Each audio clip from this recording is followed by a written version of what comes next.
Personne ne demanda pourquoi une jeune femme était échangée comme une dette. Personne ne chercha à savoir qui était réellement cet homme. Pourtant, cet instant allait changer à jamais la vie de tous ceux liés à ce portail.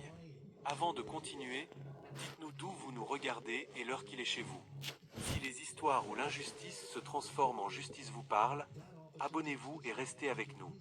Patience Luanga avait appris l'art du silence bien avant d'apprendre à rêver. Tout commença le matin suivant la mort de son père. Daniel Luanga fut enterré sous un ciel trop bleu pour le deuil, ce genre de journée qui semblait une insulte à la perte.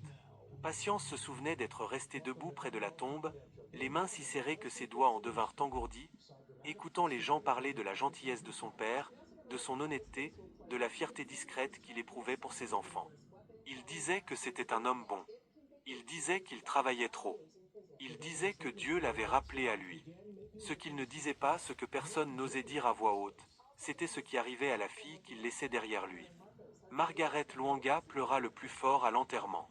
Elle s'accrocha au cercueil de Daniel, s'effondrant théâtralement, réclamant qu'on la soutienne. Les voisins murmuraient sur son dévouement, sur la force dont elle aurait besoin désormais. Patience se tenait un pas derrière, invisible, sentant déjà le changement dans l'air. Le chagrin a une odeur, pensa-t-elle.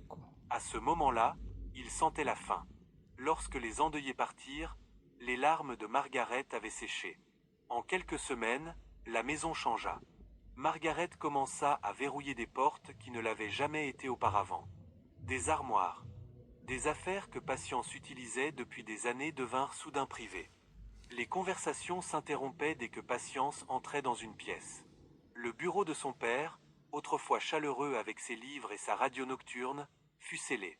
Quand Patience posa des questions, le sourire de Margaret se fit mince et tranchant. « Ton père m'a fait confiance pour gérer ces choses-là, dit-elle. Tu es trop jeune pour comprendre. » Patience avait 22 ans. Elle comprenait bien plus que Margaret ne le pensait.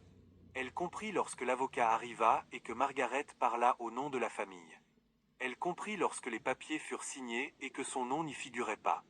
Elle comprit lorsque sa petite allocation disparut et qu'on lui dit d'aider à la maison pour mériter sa place. Peu à peu, silencieusement, Patience devint une invitée dans la maison où elle avait grandi. Elle se levait avant l'aube pour balayer la cour, laver les vêtements, préparer des repas qu'elle ne mangerait pas. Margaret inventait de nouvelles règles chaque jour. Le sol n'était jamais assez propre. La nourriture jamais assez chaude. Le ton de Patience jamais assez respectueux. Chaque remarque sonnait comme un rappel. Tu es ici parce que je l'autorise. La nuit, Patience s'allongeait sur son mince matelas et fixait le plafond, écoutant la maison respirer. Parfois, elle imaginait son père assis près d'elle, lui demandant pourquoi elle avait l'air si fatiguée. Parfois, elle imaginait partir, marcher jusqu'à ce que la ville l'engloutisse entièrement. Mais il y avait Ethan. Ethan Luanga n'avait que 10 ans lorsque leur père mourut. Il dormait encore avec la lumière allumée. Il croyait encore que les adultes étaient censés protéger les enfants. En public, Margaret l'adorait. Elle lui tressait les cheveux, lui achetait des friandises, répétait à tout le monde qu'il était le véritable héritage de Daniel. En privé, elle l'utilisait comme une laisse. « Ne me contrarie pas, disait-elle calmement en remuant son thé. Tu ne voudrais pas que les frais de scolarité d'Ethan soient retardés. » Patience avalait sa colère à chaque fois. Elle apprit à se plier sans se briser jusqu'à ce que tout change. Patience avait des rêves simples. Elle aimait les tissus, la manière dont les couleurs parlaient sans mots. Elle conservait des chutes, apprenait à coudre seule en regardant des vidéos chez une voisine.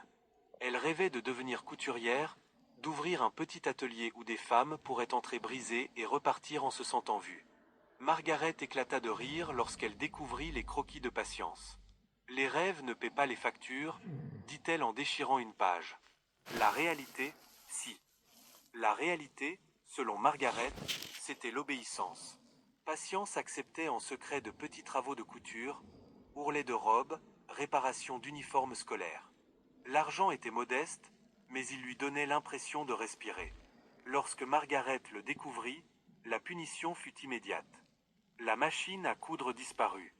Les clientes furent averties. Patience fut traitée d'ingrate. « Tu vis sous mon toit » lui rappela Margaret.